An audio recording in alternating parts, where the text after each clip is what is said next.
Santiago capítulo 1, estamos en los versículos, vamos a ver el día de hoy, 16 al 18. Ese es el pasaje que vamos a estar meditando en esta mañana. Y voy a dar lectura al pasaje. Y dice así la palabra de nuestro Dios: amados hermanos míos, no erréis. Toda buena dádiva y todo don perfecto desciende de lo alto, del Padre de las luces, en el cual no hay mudanza ni sombra de variación. Él de su voluntad nos hizo nacer por la palabra de verdad, para que seamos primicias de sus criaturas. Hasta ahí el texto de hoy. Oremos. Padre nuestro, gracias te damos hoy por tu palabra, por esta oportunidad que nos das más, Señor, de poder adentrarnos en ella. Danos el entendimiento necesario que como hijos tuyos, Padre, debemos tener de tu palabra, el interés tan importante que debemos de tener en ella, porque nuestra vida depende de tu palabra, Señor. Danos el entendimiento, que tu Espíritu Santo nos ilumine en esta mañana y traiga convicción en nuestro corazón. En el nombre de Jesús oramos. Amén. Amén. Y amén. Bien, vivimos, hermanos, en un mundo donde la gente cambia continuamente, ¿verdad? Cambia de opinión. Y obviamente las circunstancias también pueden cambiar, son inciertas, incluso nuestros propios corazones fluctúan, y a veces en medio de pruebas y a veces en medio de tentaciones dudamos de la bondad de Dios. Santiago va a exhortar aquí a no dejarse engañar, a recordarles a estos creyentes que Dios no cambia y que todas sus dádivas son buenas y perfectas. Y eso lo podemos entender como padres, cuando tenemos hijos pequeños y están comiendo algo ahí, un dulce o una comida, y se les cae el suelo y se les llena de tierra, se les llena de bacterias, y uno se los quita. ¿Y por qué? Porque los ama, porque nuestra bondad, queremos el bien para ellos y no queremos que se enfermen por alguna bacteria. Y el niño empieza a llorar, ¿verdad? Quiere la comida, quiere el dulce, y piensa que como padre eres malo porque no le estás devolviendo lo que estaba comiendo. Y así es, hermanos, sucede con Dios, porque muchas veces creemos que Él nos niega cosas buenas, pero en realidad, hermanos, Él está guardando para darnos sus dádivas perfectas, nos está protegiendo, nos está cuidando. Él no es un Dios que va a cambiar, que va a fluctuar, que es caprichoso, siempre actúa en su perfecta bondad, aunque no siempre entendamos sus caminos. Entonces, por eso lo que decía lo de nuestra hermana hace rato, que es importante entender los atributos de Dios. Y en este pasaje nos va a hablar precisamente, tocar ese punto del atributo de Dios, de la bondad de Dios. Este texto es un puente, hermanos, entre el texto anterior sobre la tentación y las pruebas que ya veíamos anteriormente, y el siguiente que vamos a ver, que es el referente al carácter de Dios, el versículo 16. Ese es el puente que les menciono.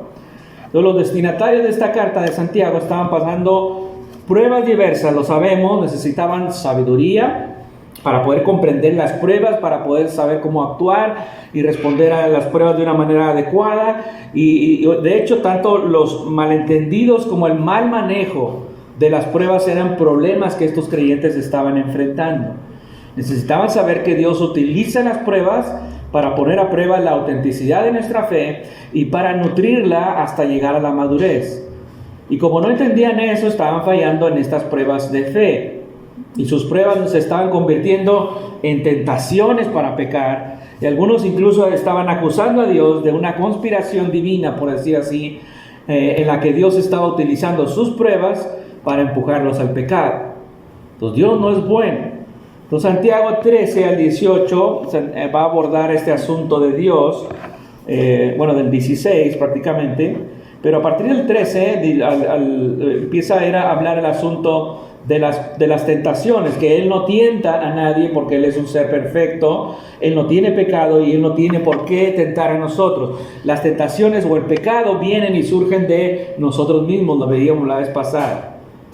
Entonces Dios es un Dios bueno, que solo envía dones y buenos y perfectos. Pero vamos a ver aquí, noten el versículo 16, el consejo pastoral que hace Santiago aquí.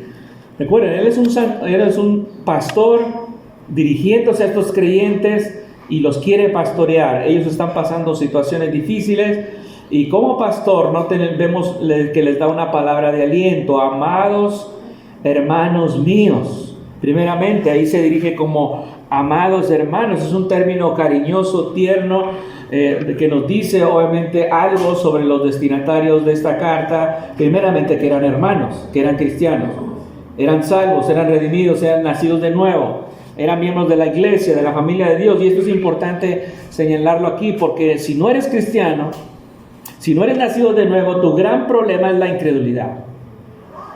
Y tú no tienes interés en la gloria de Dios, tú no tienes interés en crecer en carácter, porque obviamente no has nacido de nuevo. Y el mensaje que necesitas escuchar es arrepentirte y venir a Cristo en una fe rendida a Él. Pero los destinatarios de Santiago eran hermanos y hermanas en Cristo, creían en la palabra de Dios, en el testimonio de Cristo. Sin embargo, eran susceptibles al engaño acerca de Dios. El peligro de estos creyentes aquí era tener una creencia errónea.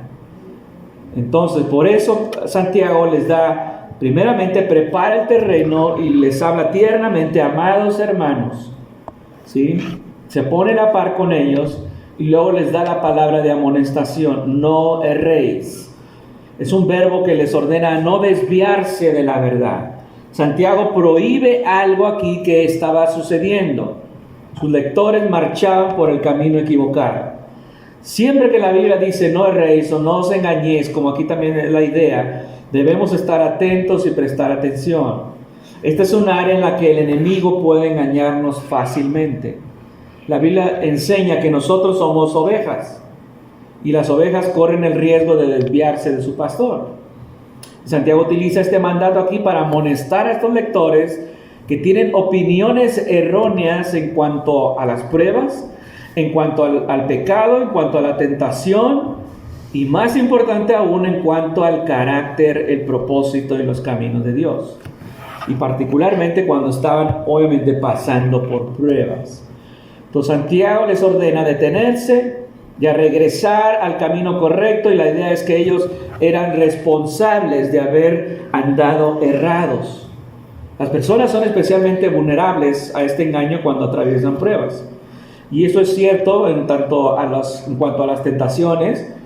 ¿Por qué? Porque Satanás nos tienta. Nuestras propias pasiones también nos tientan. Entonces tenemos esos dos frentes que tenemos que vencer. Y algunos de los lectores de Santiago ya estaban mordiendo el anzuelo de Satanás y quizá mordiendo el anzuelo de su propia concupiscencia. Entonces, y ellos estaban pensando, si Dios es bueno, si Dios es amoroso, ¿por qué está permitiendo que sufras? ¿Por qué está permitiendo que pases este tipo de pruebas? Y eso sucede, ¿no? ¿Por qué está permitiendo Dios que venga esa enfermedad a tu vida? ¿Por qué estás batallando con tu matrimonio? ¿Por qué estás batallando con tu trabajo? ¿Por qué estás batallando con tu situación económica? Son pruebas y nuestra tendencia es a cuestionar a Dios. Si Él es omnipotente, Él podría impedirlo. Si Él es amoroso, bueno, no podría permitir que la estés pasando mal. Entonces, pero no hay que errar en esto. Y esto es una amonestación amorosa que nos indica primero dos cosas, ¿verdad? Primero, que Santiago tenía un corazón de pastor por estos creyentes que estaban pasando terribles pruebas. Y le preocupaba que estos creyentes anduvieran en error. Y como pastor, obviamente sabía que la sana doctrina acerca de Dios, acerca de su salvación, era la forma más compasiva de ayudar a estos creyentes que estaban luchando. Entonces, la verdad de Dios, hermanos, es la roca sobre la que necesitamos apoyarnos cuando estamos pasando una situación difícil. Entonces, antes que satisfacer cualquier necesidad física, material, es necesario atender la necesidad espiritual. Antes de cualquier cosa, la gente necesita conocer la verdad de Dios. ¿Qué están percibiendo de Dios? ¿Cuál es la percepción de Dios que tienen? ¿Es bíblica o es según guiada por las circunstancias o según guiada por tu emoción? Y en segundo lugar, es que si estos creyentes necesitaban escuchar la verdad, eso no implicaba que Santiago les hablara o se dirigiera a ellos de una manera áspera, sino a decirles la verdad en amor. Efesios 4:15 dice: siguiendo la verdad en amor, crezcamos en todo en aquel que es la cabeza, esto es Cristo. Santiago nos enseña que debemos preocuparnos por aquellas personas que están en error, pero siempre debemos hacerlo en amor. No debemos comprometer la verdad para no ofender, pero tampoco se trata de usar la verdad como un arma, como un martillo para darle un garrotazo a la persona. Entonces, no debemos decir la verdad en arrogancia, sino en humildad. No se trata de ganar un debate, sino de buscar el bien espiritual de los demás. Y más adelante él va a decir en Santiago 5:19, hermanos, si alguno entre vosotros se ha extraviado de la verdad y alguno le hace volver, sepa que el que haga volver al pecador del error de su camino, salvará de muerte un alma y cubrirá multitud de pecados. Y es lo que estaba haciendo Santiago al dirigirse a estos creyentes como: amados hermanos míos, no erréis. Esa es la exhortación que hace aquí. Pero no erréis ¿en qué sentido? Recuerden, este texto es un puente. Se conecta al anterior con el que va a hablar a continuación. Y vamos a lo que Santiago pretende hacer es fundamentar su fe en el carácter bondadoso de Dios, que es el siguiente punto que va a tomar. Así que vamos a ver aquí 3 consejos para ver la bondad de Dios en tus pruebas. 3 consejos para ver la bondad de Dios en tus pruebas. Primeramente, reconoce la fuente de todo bien. Reconoce la fuente de todo bien. Toda buena dádiva y todo don perfecto desciende de lo alto. Este versículo nos dice de manera contundente cuán importante es comprender y tener un entendimiento correcto acerca de Dios. ¿Quién es Él? ¿Cuáles son sus atributos? ¿Y qué importancia tienen estos atributos? ¿Cómo se aplican a mi vida diaria? Toda buena dádiva y todo don perfecto. Lo primero que enfatiza es el acto de dar, mientras que lo segundo resalta lo que es dado. El acto de dar, toda buena dádiva y después del todo don perfecto, la calidad de lo que Él da. Entonces, primeramente, la bondad de Dios se muestra en su acto de dar. Toda buena dádiva resalta el acto de dar de parte de Dios. Dios siempre da cosas buenas. Pero aquí se resalta el acto mismo de dar, hermano. Su acción de dar es algo que es bueno ya. Es cierto que los dones de Dios son buenos, pero el mero acto de dar de parte de Dios es algo bueno o es bueno. Y uno puede preguntar, bueno, pues ¿acaso no es obvio eso? Bueno, es importante indicarlo aquí porque tú puedes dar algo bueno, pero tu acto de dar no necesariamente es bueno, ¿sí? Recordemos lo que estábamos viendo en 1 Corintios 13. Pablo dice que no tienes amor. Si no tienes amor, todo lo que hagas no sirve de nada. Entonces tu acción de dar no fue buena. Pues aquí Santiago está diciendo, toda buena dádiva, o sea, el acto de dar es bueno, ¿sí? Y recordemos en 2 Corintios capítulo 7, versículo 9, ese texto que lo repetimos, que cada uno dé como propuso en su corazón, no de mala gana, ni por obligación, porque Dios ama al dador alegre. Si tú das de mala gana o por obligación, tu dádiva no es buena, ¿ok? Mateo 7:11 dice, pues si vosotros, siendo malos, dice el Señor, sabéis dar buenas dádivas a vuestros hijos, cuánto más vuestro Padre que está en los cielos dará buenas cosas a los que le pidan. O sea, en tu maldad tú puedes dar cosas buenas, pero detrás de eso hay un corazón malo, a final de cuentas. Tú puedes dar un regalo a alguien porque esperas que te dé algo después a cambio, o puedes hacerlo porque realmente lo amas. Pero Dios, siendo bueno en su esencia, en su carácter, en su naturaleza, perfecto en esencia, ¿esperaríamos nosotros de Él cosas malas? No, de ninguna manera.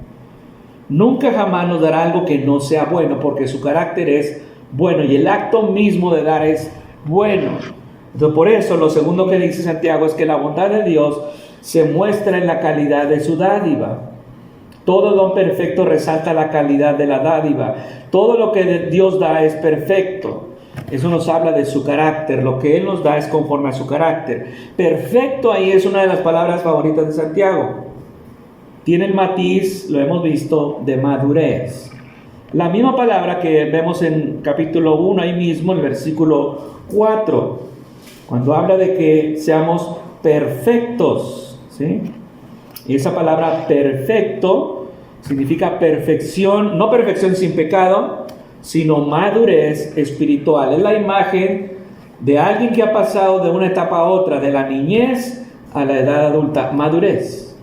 Entonces, cuando venimos del mundo traemos todas esas ideas incorrectas de lo que es bueno para nosotros. Venimos cerrados y a veces siendo cristianos podemos cerrar, pero la palabra de Dios nos corrige.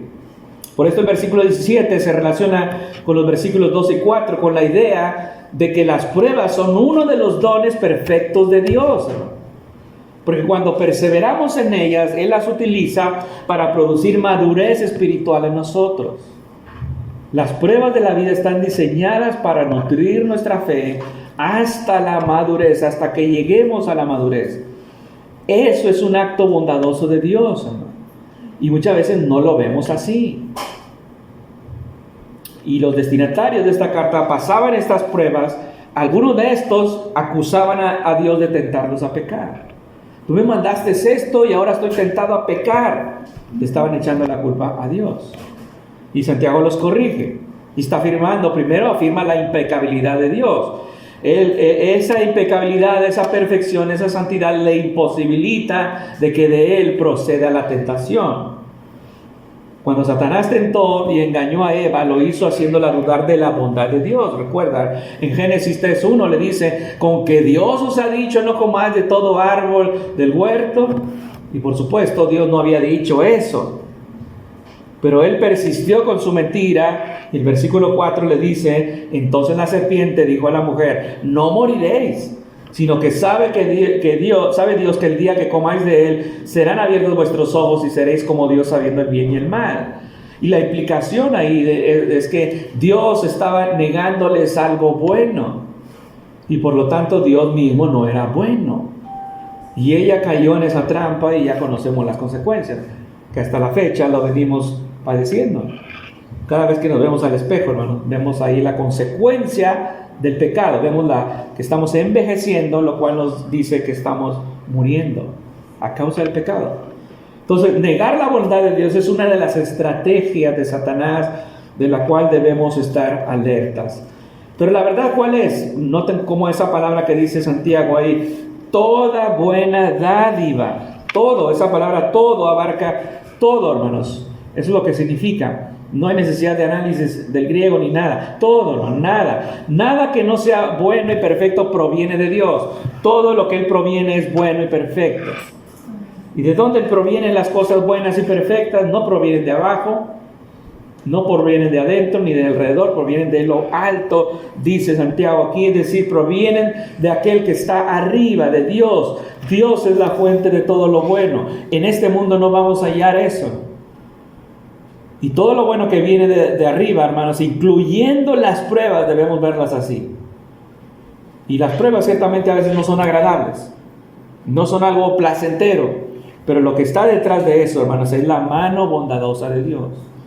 Y el punto de Santiago es que estos dones buenos y perfectos, junto con todas las muchas cosas que Él nos da, incluyendo el sabor de una buena comida, sabe que Dios pudo habernos dado simplemente la capacidad de comer, pero no de tener el gusto, el sentido del gusto. Él los pudo haber hecho sin que nosotros tuviéramos una gama de sabores o que disfrutáramos de ellos. Nos pudo haber hecho así, pero sin embargo es uno de los dones que Él nos da, el poder disfrutar y saborear la comida. No solamente comer para poder vivir, sino saborear la comida. Ese es un don de Él.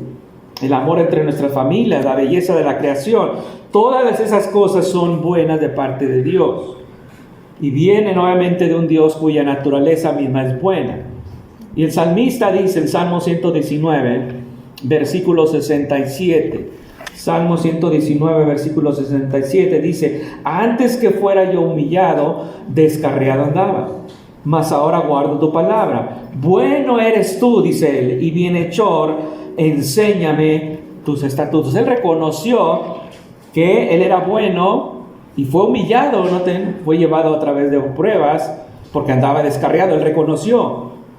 Y dice, reconozco que yo andaba descarriado y tú me mandaste pruebas y me humillaste. Y eso es bueno. Eso es bueno. Entonces, ¿de dónde viene todo esto? De arriba, dice Santiago, desciende de lo alto. ¿Sí? De arriba, de lo alto. Y ahí se señala el origen celestial de la dádiva y el don mencionados antes. Desciende. Y se subraya, hermanos, ese es un verbo continuo. Subraya que está continuamente enviando y dando dones, Dios. Continuamente Dios está haciendo descender dones, dádivas de Dios hacia sus hijos. Es un torrente de bendiciones que Él derrama siempre, continuamente. Y es lo que dice Lamentaciones capítulo 3. Lamentaciones 3:22 dice que las misericordias del Señor jamás terminan, dice, pues nunca fallan sus bondades, son nuevas cada mañana, grande es tu fidelidad. Y lo cantamos esto. Todas sus bondades son nuevas, nunca fallan. Entonces, ¿qué nos está aconsejando Santiago y a estos creyentes también? Cuando estés en pruebas, tribulaciones, tentaciones, ¿qué es lo que debes de hacer? Tienes que mirar hacia arriba. No me refiero a que voltees hacia arriba, sino que tu percepción, hermano, no sea moldeada por lo que estás sintiendo o por lo que ves. No cuestiones a Dios por lo que ves a tu alrededor. Mira hacia arriba y tu perspectiva está determinada por tu mirada hacia arriba, porque la revelación de su palabra te apunta hacia arriba. El Salmo 121, versículo 1, dice el salmista ahí: alzaré mis ojos a los montes, ¿de dónde vendrá mi socorro? Mi socorro viene de Jehová, que hizo los cielos y la tierra. Ahí está, tu mirada debe estar hacia arriba. ¿Y eso qué nos dice? Cuando dice del Padre de las luces, ahí está hablando Santiago de su soberanía. Esta es la primera vez que se llama Dios Padre de las luces. Es una expresión judía, hermanos, que habla de Dios sin mencionarlo directamente su nombre. Obviamente se refiere al hecho de que Él creó la luz y los cuerpos celestes que la emite, el sol, la luna, las estrellas, los planetas y todos los cuerpos celestes. Decir que Dios es el Padre de estas luces es decir que Dios creó estos cuerpos celestes. Génesis 1:1 dice: en el principio Dios creó los cielos y la tierra. Ahí estaba todo contemplado. El Salmo 19, versículo 1 dice: los cielos cuentan la gloria de Dios y el firmamento anuncia la obra de sus manos. Dios creó las luces celestiales. Y cuando las escrituras afirman que Dios es el creador, obviamente la implicación y la presuposición teológica ahí es que Él crea algo. El que crea algo es superior a aquello que Él ha creado. Él es superior. Él controla lo que Él ha creado. Él es soberano sobre lo que Él ha creado. Entonces, cuando Santiago llama a Dios Padre de la luz, está diciendo que Dios reina sobre los cuerpos celestes con toda autoridad soberana. Incluso el sol, la luna y los planetas, todos están bajo su control, y la Biblia nos habla de esto. En Josué capítulo 10 hay un suceso. Josué y los guerreros de Israel fueron a la batalla contra los reyes de los amorreos, y Dios estaba con ellos derrotando a sus enemigos, mientras el enemigo huía derrotado ahí. Y Josué ordenó al sol que se detuviera, ¿sí? Y Dios hizo que el sol se detuviera hasta que la nación se vengó de todos sus enemigos. ¿Quién fue capaz de hacer eso? ¿Quién puede provocar un fenómeno sobrenatural como ese? Solamente el Padre de las luces. Él es capaz de hacerlo. En otra ocasión, el rey Ezequías estaba gravemente enfermo, y el profeta Isaías le dijo que iba a morir y no iba a vivir. Pero Ezequías volvió su rostro hacia la pared y empezó a orar a Dios. Dios lo escuchó y le prometió 15 años más de vida. Isaías le dijo a Ezequías que eligiera una señal de que Dios lo iba a sanar. Y en 2 de Reyes, capítulo 20, versículo 9, dice: ¿avanzará la sombra de 10 grados o retrocederá 10 grados? Le dice Isaías. Y Ezequiel respondió: fácil cosa es que la sombra decline 10 grados, pero no que la sombra vuelva atrás 10 grados. Entonces el profeta Isaías clamó a Jehová e hizo volver la sombra por los grados que había descendido en el reloj de Acaz 10 grados hacia atrás. Eso sucedió, hermano. Es un evento real, y que algunos científicos lo han incluso explicado esto, que sí hay un lapso donde el sol se ha detenido, indica que se ha detenido el sol. Entonces no sé cómo sucedió esto, pero obviamente solo aquel que es el Padre de las luces puede hacer nada más. Amén. Él tiene en control bajo su dominio los cuerpos celestes. Esto nos habla de su soberanía. En sus dones, hermanos, entonces, Dios tiene bajo control las dádivas que Él le da a sus hijos. Él sabe cuándo darlas, en qué momento darlas. Nadie le impide hacerlo, y dentro de las cuales, no olvidemos, de acuerdo al contexto, están las pruebas, son sus dádivas también. Tenemos que ver las pruebas, nuestras pruebas, como las dádivas de un Dios soberano, un Dios bondadoso. Entonces, en algún momento, hermanos, Él, si acaso la tentación que quizás estaban pasando estos creyentes, es preguntarse: ¿en algún momento Dios va a dejar de ser bueno? Porque a veces parece que sentimos que no lo es. O podemos ser tentados a pensar que Él va a dejar de ser bueno en algún momento. Así que Santiago dice la siguiente cosa. La primera cosa que veíamos es que hay que reconocer la dádiva de Dios, y en segundo lugar, que debes descansar en su bondad inmutable. Por eso dice ahí Santiago: en el cual es Dios, obviamente, no hay mudanza ni sombra de variación. Cuando Santiago dice que con el Padre de las luces no hay variación ni sombra de cambio, está haciendo una comparación con el sol, ¿sí? Al igual que el sol, Dios no varía en su naturaleza esencial, que es luz. Él siempre es luz constante. Él siempre es bueno.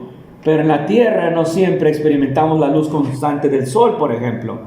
Varía en los días nublados, por la noche, con el cambio de las estaciones. Santiago quiere decir entonces que cuando experimentamos lo que parecen ser días nublados, noches oscuras, estaciones invernales, no cometamos el error de pensar que Dios ha cambiado en su bondad esencial hacia nosotros.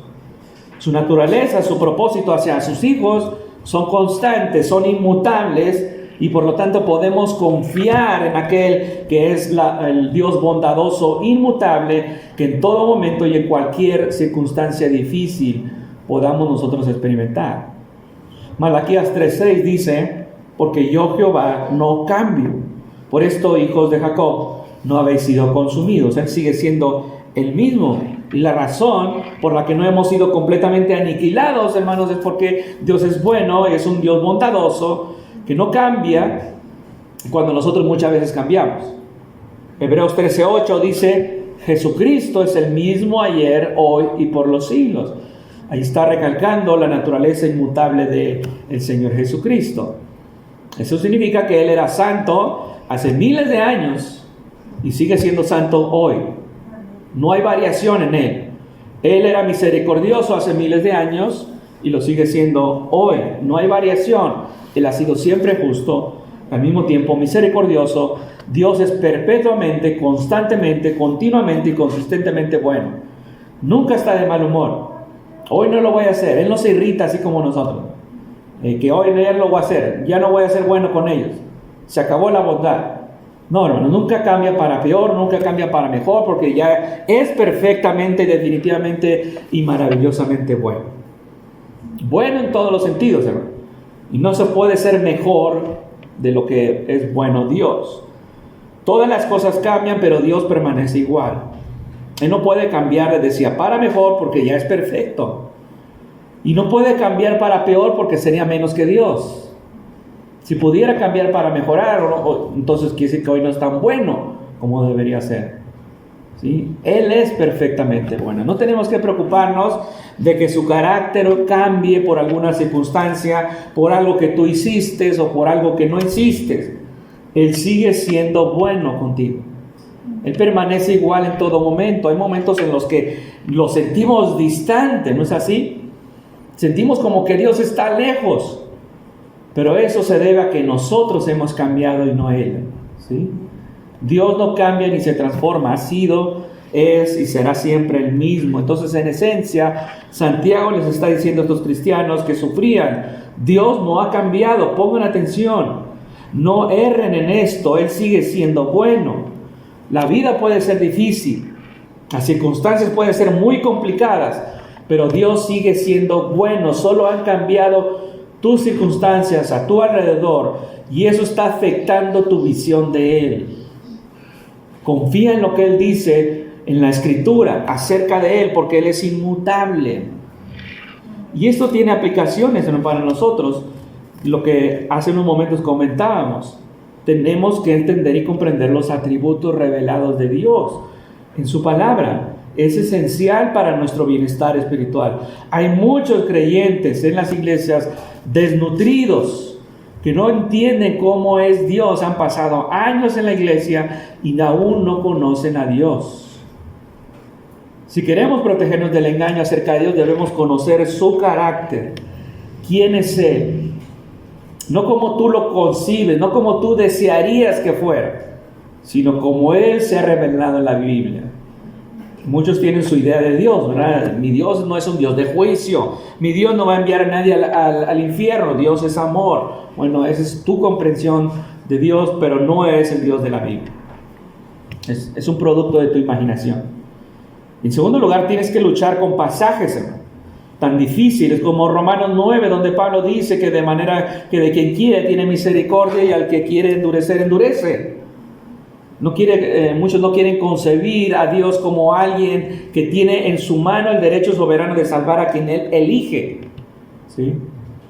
Pero eludir eso, hermanos, lo que dice la Biblia acerca de Dios es hacer a Dios a tu propia imagen, es cometer idolatría. ¿Y qué tenemos que hacer para entender los atributos de Dios? Primero, dos cosas. Primero, la Biblia tienes que leerla una y otra vez, preguntándote mientras lees: ¿qué me enseña esto acerca de Dios? ¿Sí? Siempre, ¿no? Tenemos que preguntarnos eso. Tenemos que leerla. Y a muchos de nosotros no nos gusta leer, ¿verdad?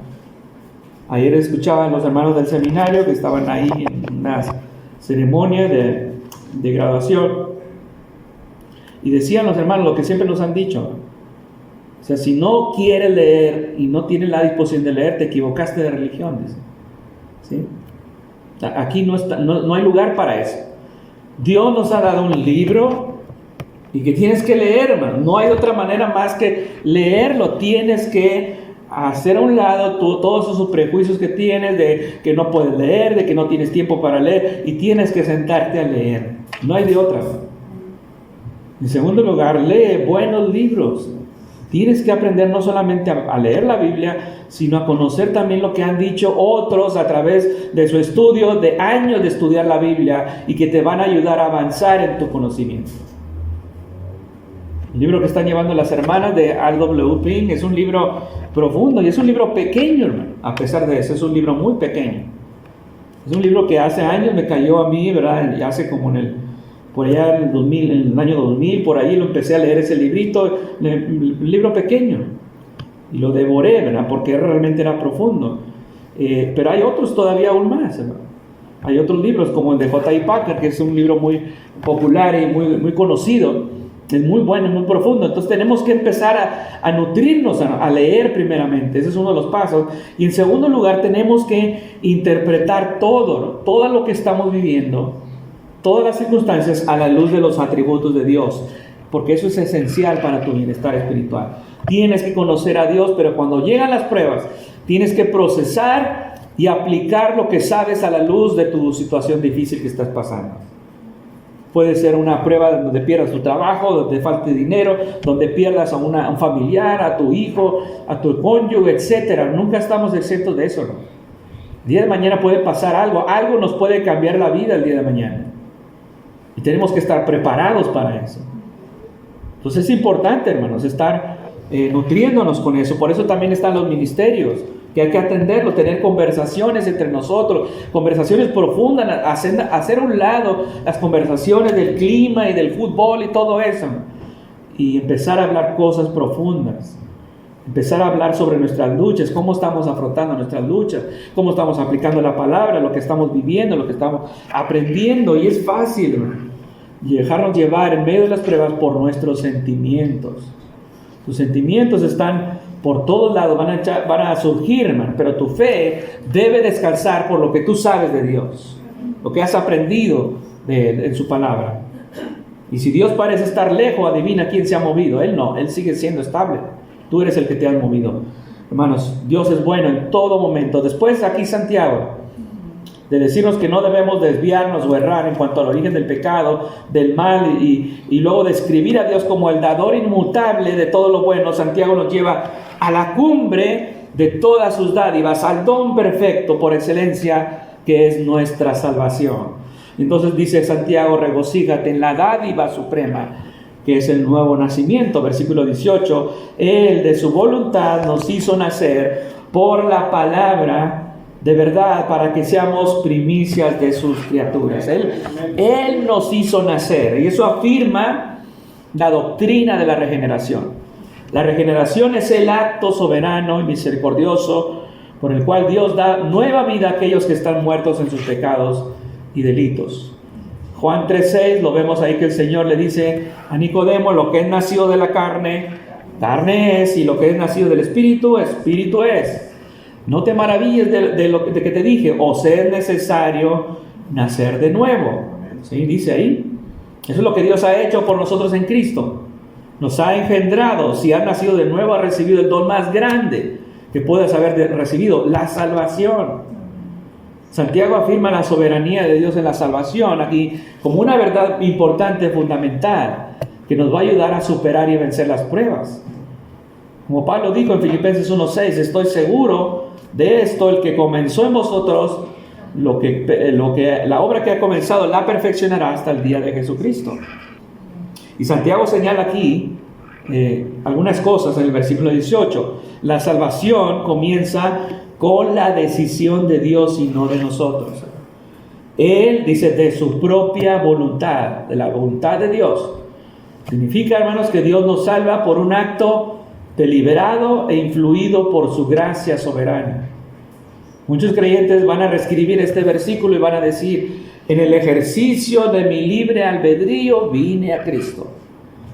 Pero no, es decisión de Dios, es su voluntad.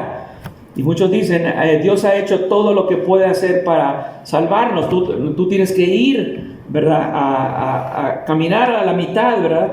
Dios ha hecho el camino nada más al 50%. Tú tienes que ir por el otro 50%. No, hermanos. Tú tienes que jalar las palancas de la fe. Tampoco, no. Todas las bendiciones de la salvación se derraman sobre ti por el acto de la voluntad propia de Dios. Él eligió, Él decidió darnos nueva vida. Juan 15:16 dice: no me elegisteis vosotros a mí, sino que yo os elegí a vosotros, dice. Por eso en toda la Biblia se nos llama a nosotros los elegidos. Él nos eligió, no nosotros. Entonces, ¿por qué? Porque estamos muertos en delitos y pecados. ¿Y un muerto qué puede hacer? No puede hacer nada. Nada puede hacer. Está muerto. Un pecador no puede elegir a Dios, del mismo modo que un hombre muerto no puede elegir caminar. Dios nos eligió a nosotros, y Dios no nos eligió simplemente porque sabía de antemano que nosotros íbamos a creer en Él. No. Él decretó nuestra salvación.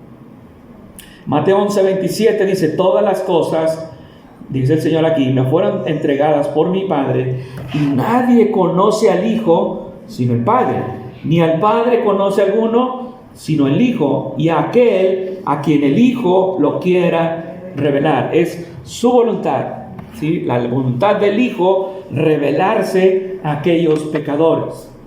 Entonces, fue porque Él quiso. ¿Y por qué elige a unos y a otros no? Pues no lo sé. La Biblia no lo dice, ¿sí? No lo ha revelado.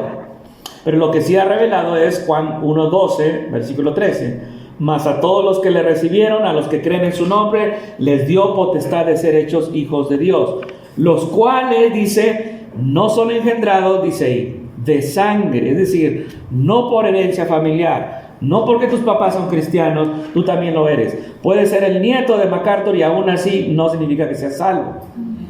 Ni de voluntad de carne, no por nuestros esfuerzos personales. O sea, no proviene de asistir a la iglesia, de bautizarte, no porque das dinero ya eres salvo. No tienes ninguna capacidad moral para producir salvación. ¿Qué podríamos haber hecho para provocar nuestro nacimiento? Pues nada, la respuesta es nada. No contribuimos en nada. Y dice también Juan, ni de voluntad de varón. Ahí varón es marido o esposo. Entonces un marido y su mujer pueden planificar tener un hijo. Y su planificación puede dar frutos en 9 meses. Pero ningún hombre puede planificar su entrada al reino de Dios. En una iglesia el pastor, alguien una vez dijo, vamos a planear en este año que cada mes haya 2 bautismos. ¿Cómo vas a planear tú eso? Es imposible. Tiene que haber salvación. Y la salvación no depende de ti. No depende de voluntad de varón. Y la clave determinante, dice Juan, es de Dios, sino de Dios. Solo Él puede hacerlo y nadie más. Así que Dios llama a los pecadores al arrepentimiento y a creer en el Evangelio. Tú no puedes ser salvo a menos que te arrepientas y creas, ciertamente. Pero cuando te arrepientes y crees, no es en absoluto por tu libre albedrío o por tu capacidad. Estabas muerto en pecados, ¿verdad? Y no querías nada con el Señor, eres rebelde. Y la única razón por la que respondiste con fe es porque en el ejercicio de su voluntad, Él te trajo de muerte a vida. Nada más. Las Escrituras enseñan que incluso nuestra capacidad de creer, hermanos, es un don de Dios.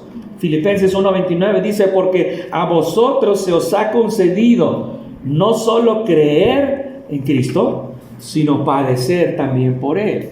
Es un paquete, es un combo. Al venir a la salvación tienes que creer en Cristo, el don de creer es algo que Dios te da, y también el padecer por Él. Si tú crees por Él, vas a padecer por Él. Entonces tú no fuiste el factor decisivo en tu salvación, fue Dios. Fuiste salvo porque Él, en el ejercicio de su voluntad, te trajo a la vida. Y note también que Él nos salvó, de acuerdo, siguiendo a Santiago, nos hizo nacer por la palabra de verdad. Nos salvó mediante la palabra. El texto no dice, hermanos, que nosotros nacemos, sino que Dios nos hizo nacer. Y nuevamente se resalta aquí la acción soberana de Dios, porque Él lo hizo cuando nosotros no lo estábamos buscando, cuando no teníamos interés en Él, cuando andábamos en oscuridad, cuando estábamos perdidos. Romanos 5:10 dice que aún incluso éramos sus enemigos. En esas condiciones Dios nos hizo nacer. Y el verbo usado nos hizo nacer, hermanos, aquí es el mismo que está en el versículo 15.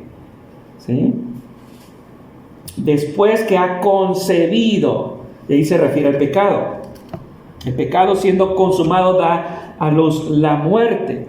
Y el gran contraste aquí es que Dios, por así decir, ha dado a luz al creyente. Esto es sin duda uno de los cuadros quizá más maravillosos de la enseñanza bíblica tocante al nuevo nacimiento, ¿no? El creyente es engendrado por Dios. En otras palabras, es parido por Dios. Él usa su palabra. En Efesios 1:13 dice, en Él también vosotros, habiendo oído la palabra de verdad, el evangelio de vuestra salvación, y habiendo creído en Él, fuisteis sellados con el Espíritu Santo de la promesa. Es por su palabra, por su evangelio, y nos da el don del Espíritu, y el Espíritu usa su palabra. Entonces es crucial predicar el evangelio. Nosotros nacemos de nuevo, pasamos de la muerte a vida por medio de la palabra de Dios. Por eso Cristo dijo, las palabras que yo les he hablado son espíritu y son vida. Romanos 10:13 nos dice lo importante que es predicar el evangelio, y cómo creerán en aquel que no han oído, y cómo irán sin haber quien les predique, y cómo predicarán si no fueren enviados. Es importante, es crucial predicar el evangelio, ¿no? Como iglesia debemos seguir predicando la palabra. Una iglesia debe dar primacía a la palabra de Dios, porque es el medio que el Espíritu usa para salvar pecadores, no hay más. Una iglesia que no predica la palabra se ha apartado de ser un canal del don bondadoso de Dios de la salvación. Y lo que Santiago quiere decir aquí es que la salvación es un regalo de un Dios bueno. Todo el proceso de salvación proviene de Dios. La salvación da testimonio de lo bueno que es Dios en realidad. Y noten, nos salvó, dice el texto, para que seamos primicias de sus criaturas. Nos salvó para darle gloria a Él en todas las pruebas. Según la ley mosaica, cuando llegaba la cosecha, las primicias se entregaban a Dios. Debían ser los mejores y por lo general eran indicadores de una cosecha futura. Y esto tiene implicaciones prácticas aquí. Como primicias de Dios que somos, Él es tu dueño y Él es libre de usar de ti como Él quiera. ¿Sí? Y puesto que Él te salvó, al traerte de muerte a vida, en el ejercicio de su voluntad, tú ya no te perteneces a ti, le perteneces a Él, has sido comprado por Cristo, y por lo tanto debes presentarte a ti mismo y todo lo que tú tienes a Dios como ofrenda de agradecimiento, para que Él lo use como Él quiera. La pregunta es que si lo has hecho, o si vives de esta manera. Lo segundo, que como primicias de Dios debes dar fruto para Él. Ofrecer los primeros frutos a Dios significaba que habría más por venir. ¿Sí? El versículo 18 nos recuerda las palabras de Jesús nuevamente en Juan 15:16. No me elegisteis vosotros a mí, sino que yo os elegí a vosotros y os he puesto, dice, para que vayáis y llevéis fruto y vuestro fruto permanezca, para que todo lo que pidieres al Padre en mi nombre los dé. Dios te salvó para que dieras fruto, llevando a otros a conocerle aún más. Amén. Si vives para ti mismo, gastando todo tu tiempo, dinero y esfuerzo para que tu vida sea más cómoda, entonces estás sirviéndote a ti mismo y no al Señor. La mayor evidencia de su bondad, hermanos, es que soberanamente Él nos dio vida por medio del Evangelio. Y Santiago quiere que te des cuenta de que si Dios te ha dado una nueva vida, entonces eres su primicia, ¿sí? Especialmente en las pruebas. Tu objetivo no debe ser quejarte y vivir lo más cómodo posible, sin dificultades. Tu objetivo debe ser siempre dar fruto para Él y glorificar su nombre. Así que tienes que vivir como primicia de su creación, apartado para Él, reflejando su bondad en un mundo caído. Y para eso tienes que predicar la palabra de verdad a otros. Entonces, para concluir, hermanos, tienes que confiar en el dador y no en la mentira de Satanás. Que no dejemos engañarnos, no permitamos que nos engañe el enemigo. El Dios al que servimos es el Padre de las luces, es inmutable en su bondad, es generoso en sus dádivas, es soberano en su gracia salvadora. Y en las pruebas Satanás te va a susurrar: Dios te está negando algo, Dios no es tan bueno como dice ser, Él no puede ser tan bueno. Y Santiago te dice: no te engañéis, Dios es el dador de toda buena dádiva. Porque la cruz, hermanos, es la prueba definitiva de la bondad de Dios. Él te salvó y te dio el nuevo nacimiento. Es el mayor regalo que puedes recibir. Así que esta semana puedes reconocer sus dones, puedes descansar en su carácter bondadoso, inmutable, y regocijarte en la salvación que Él te ha dado. Así que vive para dar gloria a Dios, hermano. Oremos a Dios. Padre bendito, gracias, Señor, te damos esta mañana por este pasaje tan